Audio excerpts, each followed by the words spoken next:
we shall be looking at exploration of data in today's lesson. This is just an intro to help us end the week. Yes, so we are going to look at a bit of what that exploration is. We will look at it in the coming weeks, but here we just wanted to have our look at our first real data. So why? So I have a data set with me that I'm going to be looking at. It's machine performance. You will find a link to that CSV file in the ebook. You can download it and use that. You are actually supposed to be using it for the exercises that are there, right? And unless it's stated otherwise. So why we work with data sets? What you say when you, or rather, right, let's just say we have been using single values, right? Like dealing with x is equal to 20, x is equal to this, x is equal to this string or this text or whatever, right? But when we decide to work with AI or any other data work, we don't work with one value, we work with many values at once. Right? So those values are stored in something called data sets, sorry. And that's why when we introduce lists, I mentioned something like, we'll be using them and all that. Because it's the same thing with lists, we weren't working with one thing. Lists gave us a taste of how it is working with a lot of things at once, right? So a data set, when you talk about data set, this is like an Excel file, right? Think of an Excel file with rows and columns, right? That's our data set. That's the data set. Don't think of it as something complicated. Just think of it like that. And we normally use these files saved as CSVs. These are comma separated values, right? This is a common way that data is stored. If you go into Excel, if you have an Excel sheet and you try to save it, you see that there are options on how you can save it, and CSV is one of them. You can actually go and try that out and see what it looks like when you save it as a CSV. They're just comma separated values, right? Instead of the rows and column formatting and all that. So it just makes it simpler for our machines to use and understand, right? So you find that in the machine performance CSV that I'm going to share. We're going to have rows. For each row is it's information of an individual machine. Each row represents an individual machine, right? And each column is like a specific feature. Like it might be a column for temperature, it might be a column for runtime, and all that. That's what we have. And for data exploration, we are going to introduce something that we call pandas, right? And you don't have to understand them deeply yet. We'll take it step by step, right? And this is going to help us a lot. So pandas is a library that we find in Python. That is we are going to import. So it's like we're importing a tool into Python.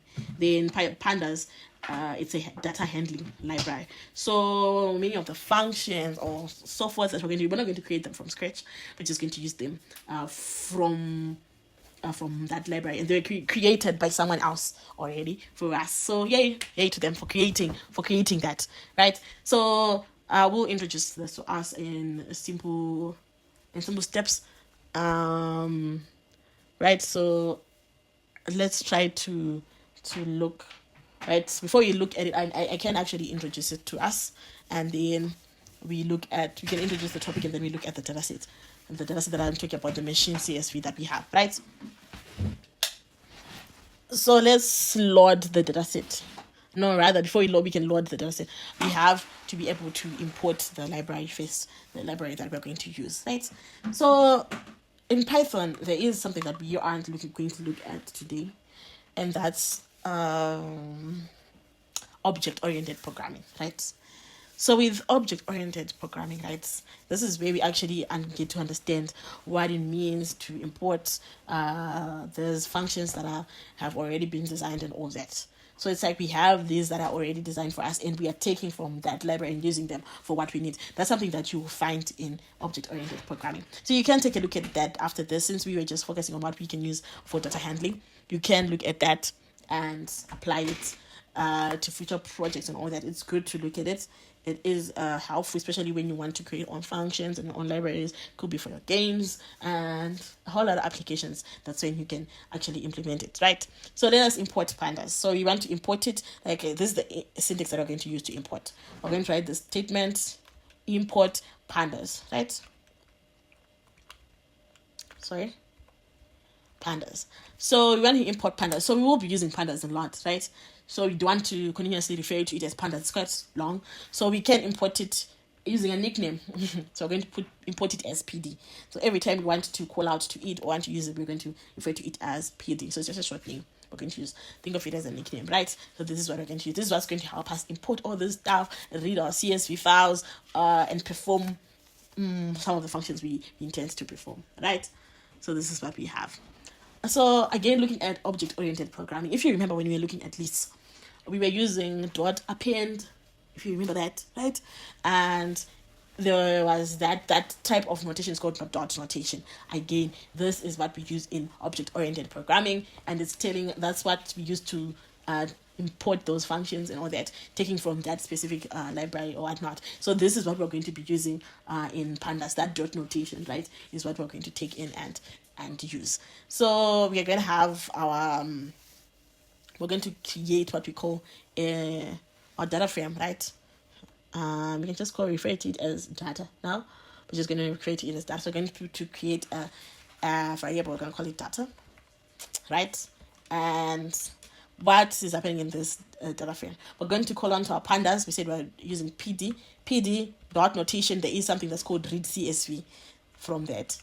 Read CSV, and then this function is what's going to allow us to be able to read the data that we have, right? So we're going to open parenthesis, and we're going to have quotation marks. Then we're going to add in here. This is where we're going to put in our file path, the path to where the file is located, so that our Python can get access to it and actually open this.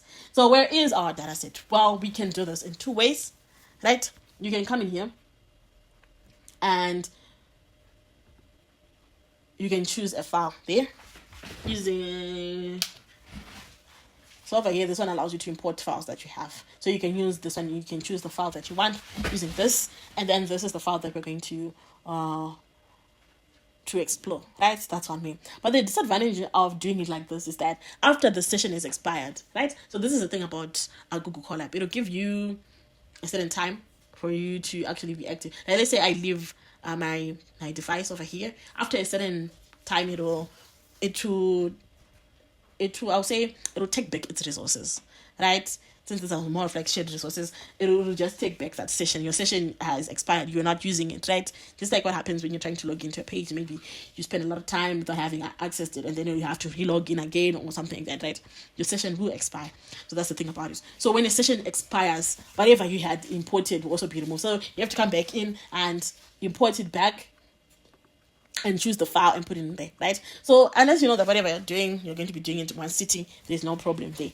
But if you want to use it for a long time, right, without having to worry, you can come in. There's an option here with this file and Google Drive link. You can come in and mount that. So that means this now has access to your Google Drive. So it's no longer fetching it from this imported section. It's actually connected to your Google Drive. So it'll get in touch with your file from the Google Drive, and then that session expiring won't affect you as much, right? So that's one way you can do it. You know that I can always come in and mount my Google Drive every time I begin a session, and I won't have to worry about coming in and importing from my device and all that. So that means your files will have to be stored in your Google Drive. So for this situation that I am in, I'm just going to import. I'm just going to choose this. I'm just going to use it for this one session.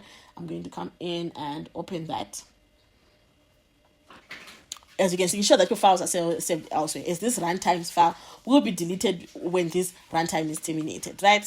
So just make sure it's not a temporary file. They just make sure you have it elsewhere, because it will disappear when this session expires. Okay, that's fine. So I'm going to come in there and I'm going to copy path there. How do I paste it now? I'm having trouble with pasting stuff in iOS. Add a comment. This is going to be fun. Let's see. Let's see if I can edit paste it.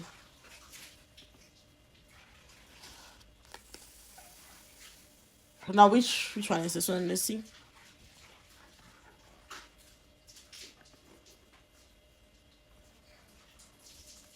Not that one.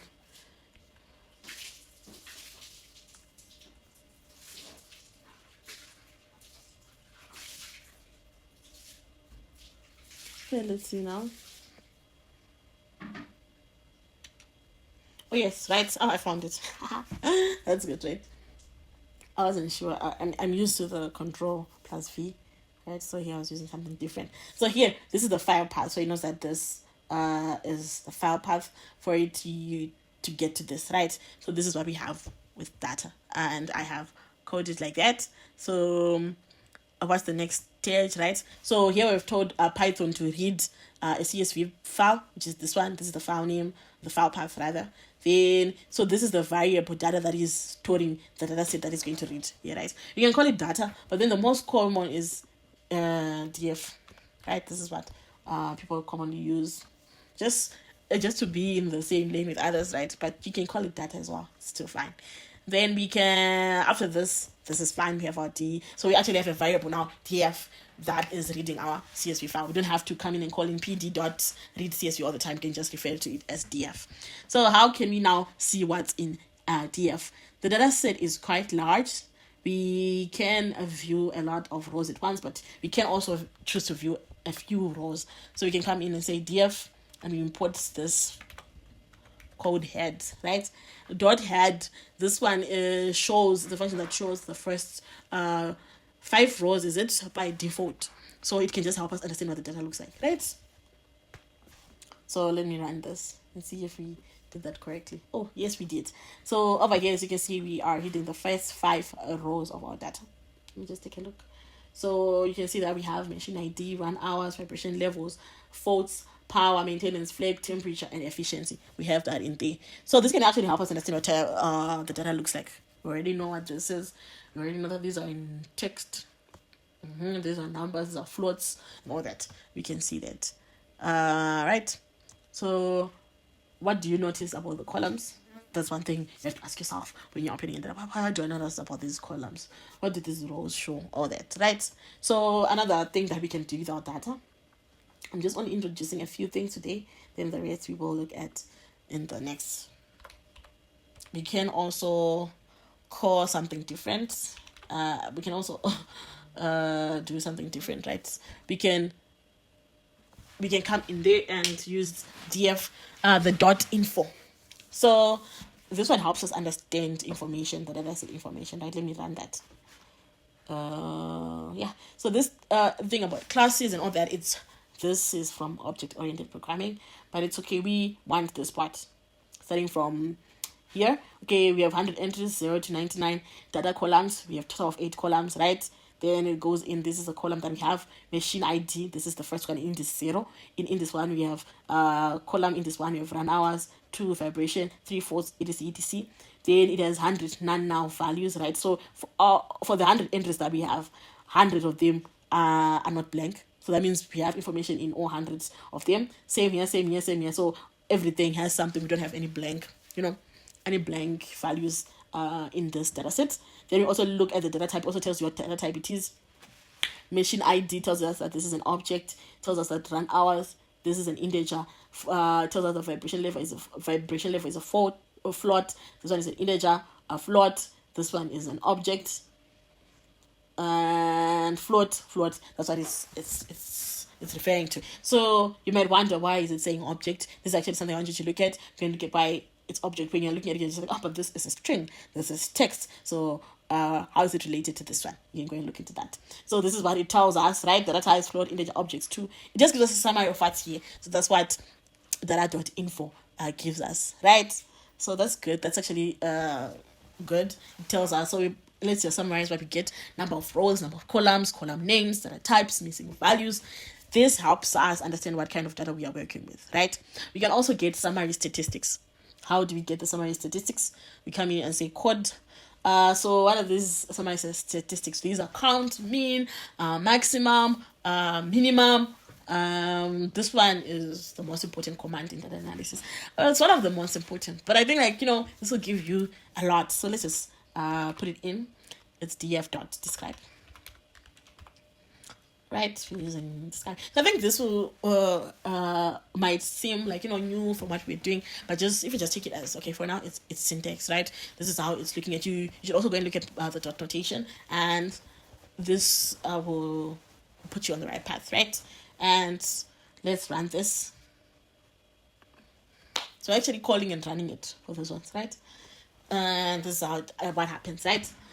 So we have count. right? How many entries for run hours? There are hundreds. What is the mean? So it calculates the mean using the run hour column. It calculates the maximum, the standard deviation, the 25%, that's the quartile, right? Upper quartile, semi quartile, right? And over here we can find that the mean is this one. Here the mean is 0. And yes, and then we have mean being the average of all this. So it gives you a summary of the statistics over here, which is quite good. I want to add something. I want to add another column there. Why can't I scroll? Let me go down.